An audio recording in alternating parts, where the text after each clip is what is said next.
I'm middle-aged now, so this happened long before the internet was a thing. No cell phones, no social media, no dating apps.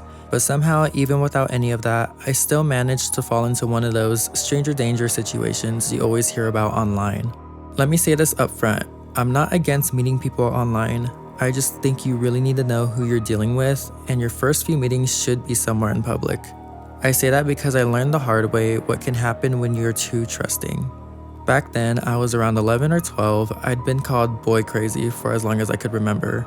I was the kind of kid who dreamed about having a boyfriend by 3rd grade. So when I got my hands on a CB radio, yeah, one of those big clunky radios truckers use to talk to each other, I was hooked. I loved the idea of talking to strangers, imagining all the people I could reach with just my voice.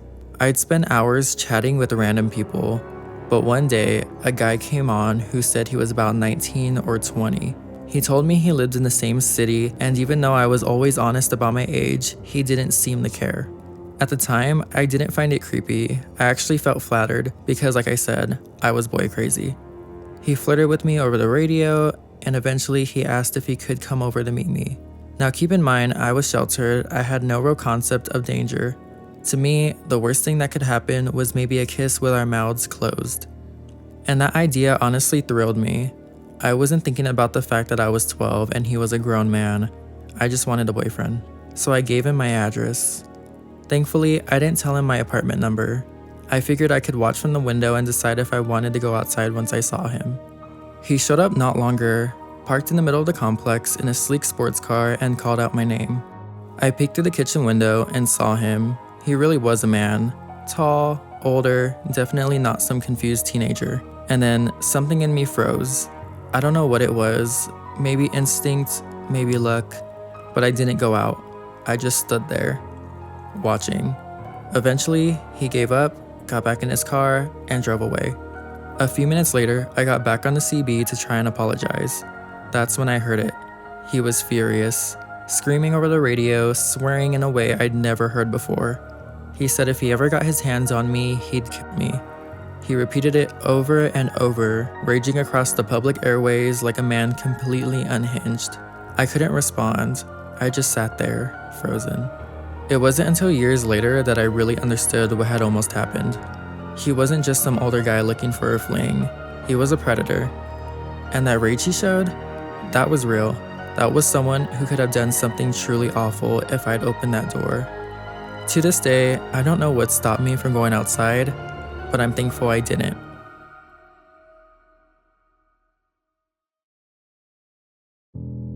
It all started in 2019, when I graduated with my master's degree and moved to a small rural town to start my PhD. My dad and I had made a decision to purchase a house there. It was meant to be an investment. The plan was to rent it out once I was done with school, but for the time being, I'd be living there. It was a quiet neighborhood, and I'd heard from just about everyone at the local dive bar that I had the best neighbor right next door. They said he was the nicest guy, the type of person who'd go out of his way to make sure you felt welcomed, but that was far from the truth. I remember the day I moved in. I met him, and sure, he seemed friendly enough. He introduced himself, handed me his number, and said, if you ever need anything, don't hesitate to ask. It seemed harmless. What's the worst that could happen, right? It didn't take long for things to spiral. Just days after my dad left, I was away at class when I got a text from my neighbor. He told me he had left a gift on my front porch. At first, I thought, how nice. I was new, so maybe he just wanted to be friendly. But when I got home, I found a hand-painted feeding dish for my cats sitting on my doorstep. Okay, maybe it was just a neighborly gesture? But that's when the text started. More and more, he began sending messages, and at first, I tried to be polite. But things quickly escalated. His messages weren't just friendly anymore. He started calling me sweetie and cutie. I made it clear I wasn't interested in anything other than being neighbors. His response? A long, rambling text about how all he wanted was to be friends. Then came the incident at the bar. The local manager called me to let me know that my neighbor had walked in there with a hatchet. He was apparently hearing voices, getting more paranoid by the minute. The police came, took the weapon, but no arrest was made. The manager said they thought he was on meth. That was my first warning, and it just kept getting worse. He'd show up at my house, uninvited, leave strange gifts, and send endless texts. One time, I went out to my driveway and found a dead squirrel, clearly run over, placed directly in front of my car. I didn't think much of it until I found a message later that day. I moved the dead squirrel for you. He never actually said he put it there, but I knew. I knew, and it was just the beginning. Things were getting bad. He wasn't just sending creepy messages anymore. He was now watching me. He'd text me, letting me know that he'd seen me come home, watched me walk in my yard. Every moment was being tracked. By now, I was afraid. I started avoiding him as much as possible, but one night, things went from weird to downright dangerous. I was sitting at home when I got a notification from my security camera. I thought it was a false alarm, but no, it was him, standing in my front yard, a 50-pound concrete flower pot in his hands. He threw it at my door. I called the police and they said I should get a stalking order against him. Soon, he escalated again. He tried to break into my home while I was away. Thank God for my ADT security system. But by then, I was living in constant fear in my own house. The worst part, it wasn't over. I went to court for the protection order, and to my horror, he didn't even fight it. He didn't deny any of it. In fact, he took full responsibility, said he was in recovery, trying to turn his life around. But deep down, I knew it was all lies. For months, things were relatively quiet. But then, one night, things went absolutely off the rails again. He started screaming at my house, calling me terrible names and threatening violence. One night, I woke up to hammering sounds outside. It was 1 a.m. When I looked out the window, I saw him tearing down the privacy fence that separated our properties. This was the last straw. I'm still living here, still waiting for a chance to escape, but it's been hard. I'm a PhD student, so my finances are tight. I can't just afford to pick up and leave. Not easily, at least. And then, things got even weirder. I started noticing small fires on his property, small enough to go out on their own, but that was when it hit me. He was getting desperate. What if he was gonna burn my house next? I didn't even feel safe in my own yard anymore. My once private sanctuary was now completely exposed, and to make matters worse, he started tormenting the other neighbors too. I'm still trying to leave. I'm trying to get a mortgage to buy a new place, but it's hard.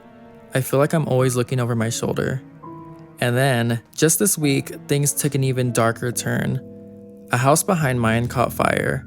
I don't know how the fire started, but rumors are spreading that it was arson. And I can't help but wonder, was he involved? I don't have proof yet, but I have to be honest with you. I'm terrified. This man has already shown that he's capable of anything, and now I'm left wondering what will happen next. Sometimes the scariest part of a nightmare is realizing that it's not over, that it's just waiting for the next chance to strike.